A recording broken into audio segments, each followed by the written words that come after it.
আসসালামু আলাইকুম। আশা করি সবাই ভালো আছেন। আজকের ভিডিওতে আমরা আলোচনা করব ওমানে যেতে মোট কত টাকা লাগে এবং বিদেশ যাওয়ার আগে কোন কোন খরচের জন্য প্রস্তুত থাকা উচিত। অনেকে জানতে চান ওমানে যেতে আসলে কত টাকা লাগে।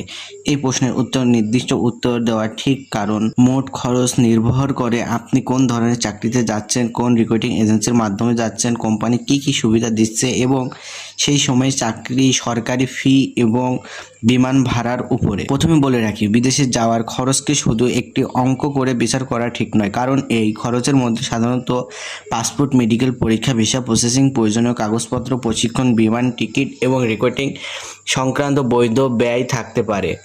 সব ক্ষেত্রে এই খরচ এক রকম হয় না।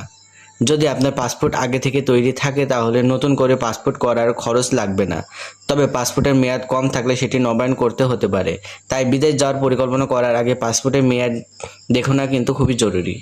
এরপর আসে স্বাস্থ্য পরীক্ষা ও মেডিকেল। ওমানে কাজের উদ্দেশ্যে যাওয়ার আগে সাধারণত অনুমোদন মেডিকেল সেন্টারে স্বাস্থ্য পরীক্ষা করতে হয়। পরীক্ষায় সব কিছু ঠিক থাকলে পরবর্তী ধাপের প্রক্রিয়া সম্পূর্ণ করা যায়। মেডিকেল পরীক্ষার নিয়ম, ফি সঙ্গে পরিবর্তিত হতে পারে। এরপর ভিসা ও অন্যান্য কাগজপত্রের প্রক্রিয়া সম্পন্নিত হয়।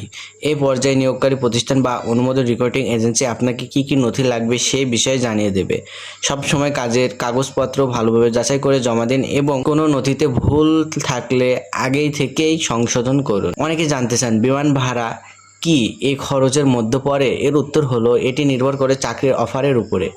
কোনো কোম্পানি কর্মীর বিমান টিকিটে খরচ বহন করে, আবার কোনো ক্ষেত্রে কর্মীকে টিকিটে খরচ নিতে হয়। তাই অফার লেটার ভালোভাবে পড়ে দেখে নেওয়া খুবই গুরুত্বপূর্ণ। আরেকটি গুরুত্বপূর্ণ বিষয় হলো রিক্রুটিং খরচ।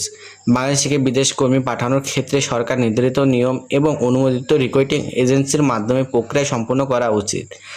যদি কোনো ব্যক্তি বা এজেন্ট স্বাভাবিকভাবে বেশি টাকা দাবি করে বা রসিদ ছাড়া অর্থ নিতে চায় তাহলে অবশ্যই সতর্ক থাকবেন। সব সময় লিখিত কাগজপত্র এবং অর্থ প্রদানের রসিদ সংগ্রহ করবেন। ওমানে যাওয়ার আগে কিছু ব্যক্তিগত খরচের জন্য প্রস্তুত থাকা ভালো, যেমন প্রয়োজনীয় পোশাক, ব্যক্তিগত ব্যবহার্য জিনিস, কিছু জরুরি ওষুধ এবং প্রথম কয়েক সপ্তাহে ব্যক্তিগত খরচের জন্য কিছু টাকা অর্থ সঙ্গে রাখা যেতে পারে, কারণ অনেক সময় প্রথম বেতন পেতে কিছুটা সময় লাগতে পারে। অনেক মানুষ শুধু কম খরচে বিদেশ যাওয়ার চেষ্টা করেন, কিন্তু মনে রাখবেন, সবচেয়ে কম খরচ সব সময় সবচেয়ে ভালো বিকল্প নয়, বরং বৈধ কোম্পানি, নিরাপদ চাকরি এবং সঠিক কাগজপত্র নিশ্চিত করাই সবচেয়ে গুরুত্বপূর্ণ। অল্প খরচের লোভে অবৈধ বা প্রতারণামূলক প্রক্রিয়ায় জড়িয়ে পড়ে বড় ক্ষতির মুখোমুখি হতে পারে। আপনি যদি কোনো কারিগরি কাজে দক্ষ হন, যেমন ইলেকট্রিশিয়ান, প্লাম্বার, ওয়েল্ডার, ড্রাইভার বা মেশিন অপারেটর, তাহলে অনেক ক্ষেত্রে ভালো চাকরি পাওয়ার সম্ভাবনা বাড়ে। তাই বিদেশ যাওয়ার আগে দক্ষতা অর্জন করুন, ভবিষ্যতে একটি বড় বিনিয়োগ পাবেন।